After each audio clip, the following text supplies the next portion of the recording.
It's a new day out here in the ball field. New day, new machine. Anybody know what that is? Quick look. That's the bliss tool. I'm tired of the way the well, not the AT Pro, but I'm tired of the way the x-terra doesn't identify targets. This machine is much deeper and much better on mid-conductors.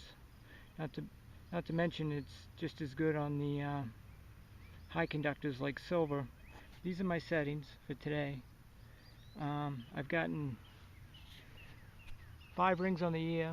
I got ring number 6 looking at me. I got 0 gold rings on the ear.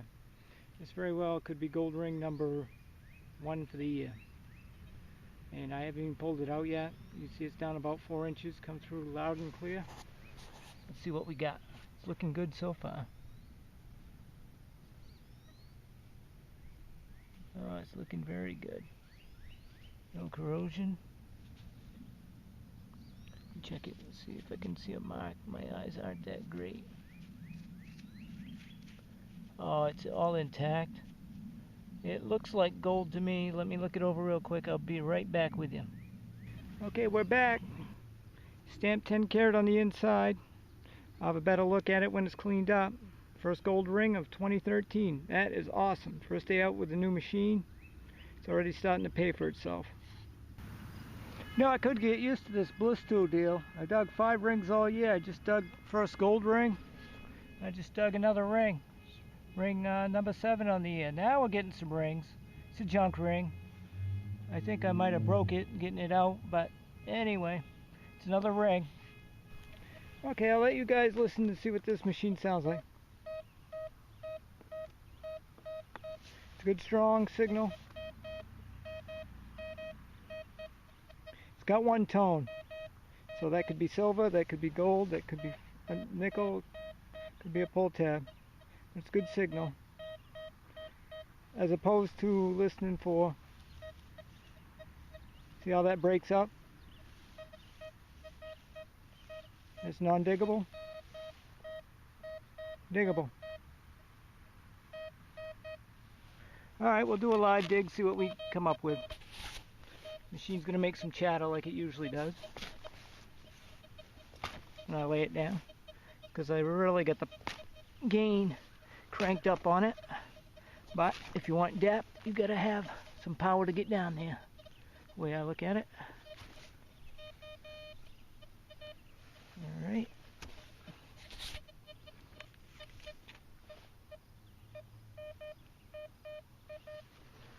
Oh, I think I see it. I think we just popped it out. It's a nickel. Jefferson nickel. Right there. Let's see if there's anything else in the hole. Nope, that was our target.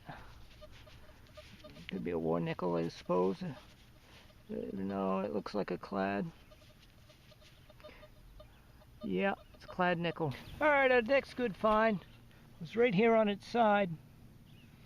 And I'm not sure what it is, part of a brass buckle maybe. It looks like it's got some gold gild on it on the inside. Clean her up, see if there's any writing or anything. But you know, that was sitting on its side like that. And I missed it with both my other machines. But the bliss tool had no problem picking it up. In fact, it was loud and clear saying dig me, dig me, dig me all day long. Alright, we got another decent signal here. We were down, use a pinpointer because I got that marked off, 5 inches or so. Got a flat. It's fairly heavy. I don't know if it's lead or what it is. Don't seem to bend like lead, but maybe it's pewter or something. Not quite sure what it is. Looks like a thick guitar pick or something. But we'll clean her up, see if there's anything on it. Okay, we got one here. Sounds really good, don't it?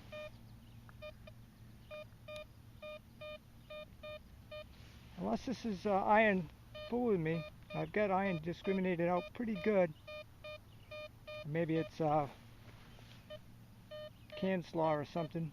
Unless I've discriminated this out with my other machines, I don't really understand how that got by me. If this ends up being something good, it'll be another plus for the bliss tool. We'll dig her up. Be right back.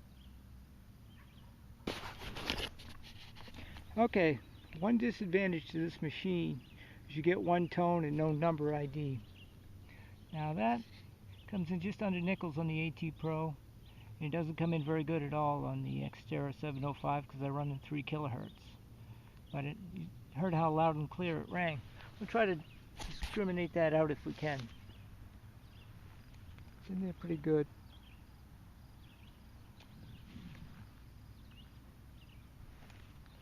Trouble is, we get the power cranked up, so if we dish this out, no, it's not happening. Oh well, it's one of the things with a one-tone machine. You're going to have to dig some of the junk too that rings through good. Okay, on to our next find. Live round number what? 4 for the year? Looks like I think that's a 22. That's what it looks like. A live round for the live round collection. Okay, it's dark. We're running out of light here. I brought you back. So I just dug a ring trifecta for the night. I can't tell if this one's gold or plated or anything. Best I could tell, it looks good. It's a men's ring. I'm betting it's a silver ring by the looks of it. Ring up. Pretty easy. Oh, it's heavy too. I don't know how well you can see this in the dark, but happy to have 3 rings in one night. I had 5 all year before tonight. Now I'm up to, what, 8? Awesome. Alright, here we go with the wrap up on our first hunt with a bliss tool. Got a 22 live round. It's part of a suspenders snap or buckle or something with some gold gills on it. I used to have. This thing here looks like a guitar pick, but it does ring on the metal detector, so it may be made out of lead or something. I'm not quite sure what that is. Pair of Zinkins, 3 nickels. This kid's ring. Kind of put this back together, make it into a ring again. And our gold ring, first gold ring of the year, 10 karat gold, all intact. Pretty little thing. And the other ring we dug in the dark there ended up being sterling silver. It's marked sterling. You can read that right in the back there. Plain as day. I knew it was silver when I got it home just by looking at it. And if I should happen to come across the stone that would fit it somewhere, I might throw that in there. So we put gold and silver in the bag. That's it. I haven't done that since last year, so the first trip with the bliss tool was definitely successful. And we'll see you next time. Okay, we're out with the bliss tool. Down about 5-6 inches or so, we dug a spoon. Not sure if it's completely silver, if it's plated or what. It looks pretty good for being in the ground for a while. It says W. Rogers Manufacturing, U.S. I don't see it stamped silver, so it's probably plated, be my guess. We'll look Alright, got our next target down there about 6 inches. You know what these are? This, I can't remember the cigar company back in the day. 20s and 30s. Gave these cars out as a promotional to get gold gild on them. Glad to have 2 of them. That's the only way I know what it is, because I got one already. Okay, here we go with a wrap up with the second trip out with the bliss tool. We ended up with 3 Wheaties. Pretty rough shape as they usually are from that site. This one was a 1910 actually. 55. And I don't believe it's a double die. In this one I had no clue, just totally toasted. And 3 regular pennies. It's a regular, yeah. This Roy Tan car that come in cigar boxes, commemorative, back in the 20s, 30s or so, somewhere back there. It's the second one of those I've gotten.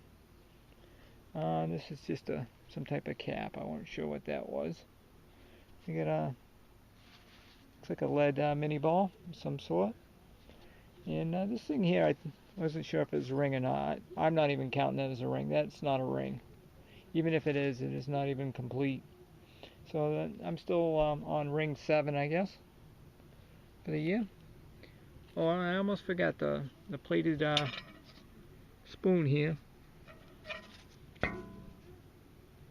It's got JS. I don't know what that JS means. Rogers something. Oh, Rogers Manufacturing Company says on it, JS.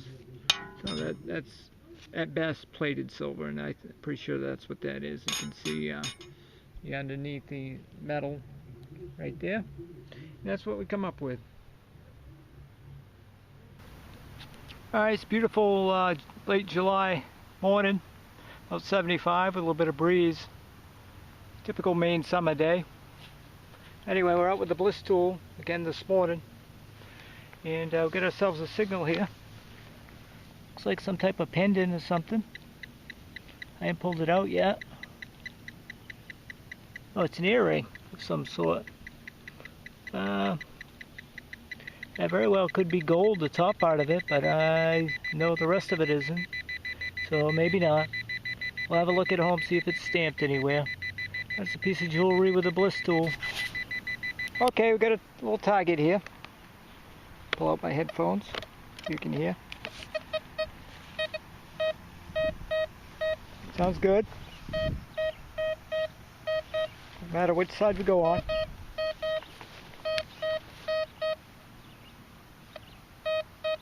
Pretty much ends on the same spot. A little trick I like to do that I've just picked out, you bring the discrimination level up, try to rule out if it's foil or not.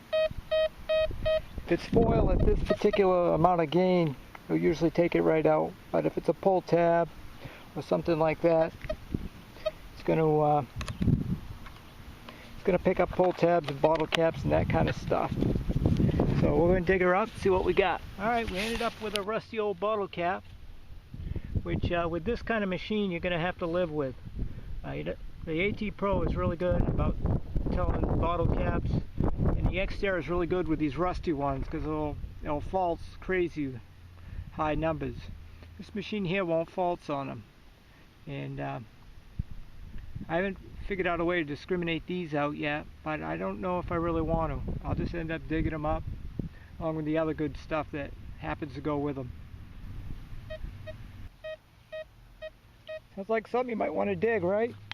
I'm going to take this discrimination level and then right up to 8. See how it breaks right up? That's foil. I don't even have to dig that.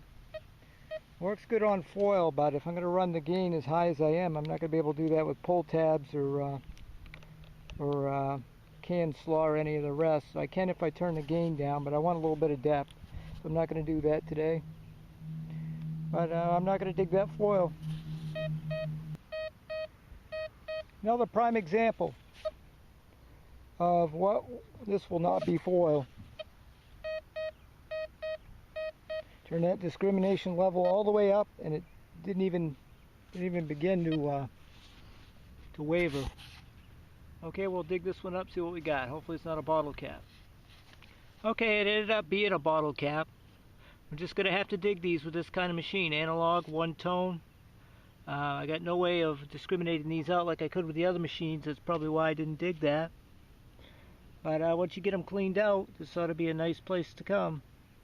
The bliss tool. Okay, we're at the next hole. What we have here is a stone. I think it was part of a pendant, maybe. Could have been a ring. I think that's part of a pendant. My jewelry finds have gone way up just with this bliss tool. You can't pass up on the pull tabs because unless you're going to pass up on all the gold and all that kind of stuff, you can kind of discriminate it out. But wow, 2 days and I've got more jewelry in 2 days than I've gotten all year pretty much. Alright, here we go with the wrap up with the third hunt with the bliss tool. Little earring with a gold coloring. At best it's plated gold. Not that there's any corrosion or anything on it, but there's no markings or anything, and it just doesn't have the look of you know, why would that rest of that be so cheesy and that be gold? So, and there are other pieces of jewelry. I think this used to be part of a brooch or something. That stone there, I wonder if I clean that up, if that would fit in that silver ring that I dug. Well, we'll have to see. 3 quarters, 1 nickel, 4 pennies. That's what we come up with.